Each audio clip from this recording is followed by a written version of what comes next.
Bismillahirrahmanirrahim. Assalamualaikum warahmatullahi wabarakatuh. Perkenalkan, nama saya Faraji Masa Ngaji dari kelas C dengan nomor pokok mahasiswa 0738231191. Di sini saya akan membacakan sedikit materi tentang geologi struktur.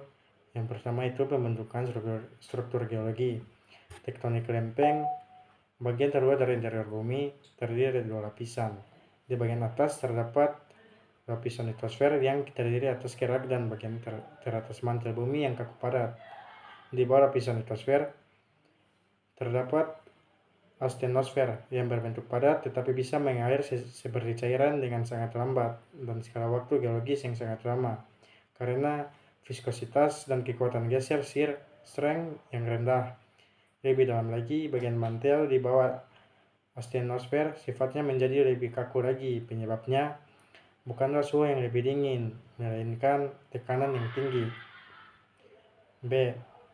Pembentukan kekar-kekar secara genetis secara bervariasi cara kejadiannya. Salah satu proses kejadian yang sangat umum adalah akibat tektonik selama batuan terbentuk atau sesudah batuan terlifikasi. Karena kejadian kekar yang akibat tektonik berkaitan pula dengan aktivitas magmatis dari gunung api, maka kekar pada batuan yang kehadirannya pada batuan paling dekat dengan lokasi gunung api atau batuan magmatis perlu mendapat perhatian yang lebih rinci. C. Pembentukan sesar. Sesar adalah rekan atau zona rekahan pada batuan yang memperlihatkan pergeseran pada saat bisa terjadi sepanjang garis lurus, translasi atau terputar rotasi. Sesar merupakan struktur bidang di mana kedudukannya dinyatakan dalam jurus dan kemiringan. D. Pembentukan sesar mendatar. Sesar mendatar adalah sesar yang pembentukannya dipengaruhi oleh tegasan kompresi. Posisi tegasan utama pembentukan sesar ini adalah horizontal, selama dengan posisi tegasnya minimumnya, sedangkan posisi tegasan menengah adalah vertikal. Umumnya, bidang sesar mendatar digambarkan sebagai bidang vertikal, sehingga istilah hanging wall dan footwall tidak lazim digunakan di dalam sistem besar ini. Berdasarkan gerak relatifnya, sesar ini dibedakan menjadi sinistral mengiri dan dekstral menganan. Yang kedua itu deformasi batuan.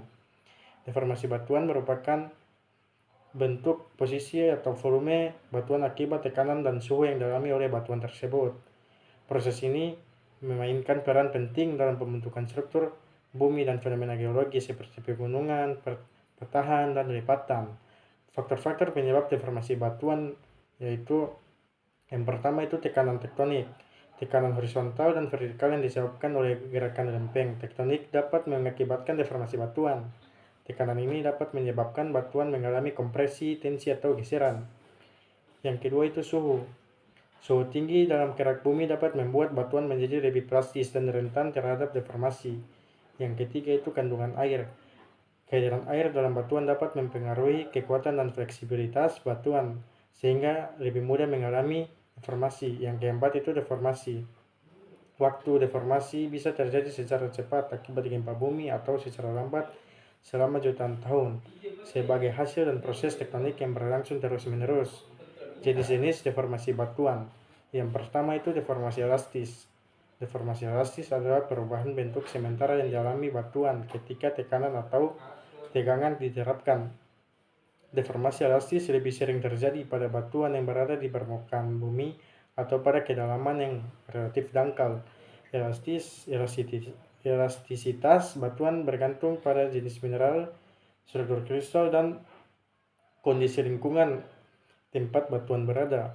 Deformasi plastis duktal. Deformasi plastis atau duktal adalah perubahan bentuk permanen yang terjadi ketika batuan mengalami tekanan yang cukup besar sehingga mencapai batas elastisnya dan mulai mengalami aliran plastis. Batuan yang mengalami deformasi plastis tidak kembali ke bentuk aslinya ketika tekanan dihilangkan.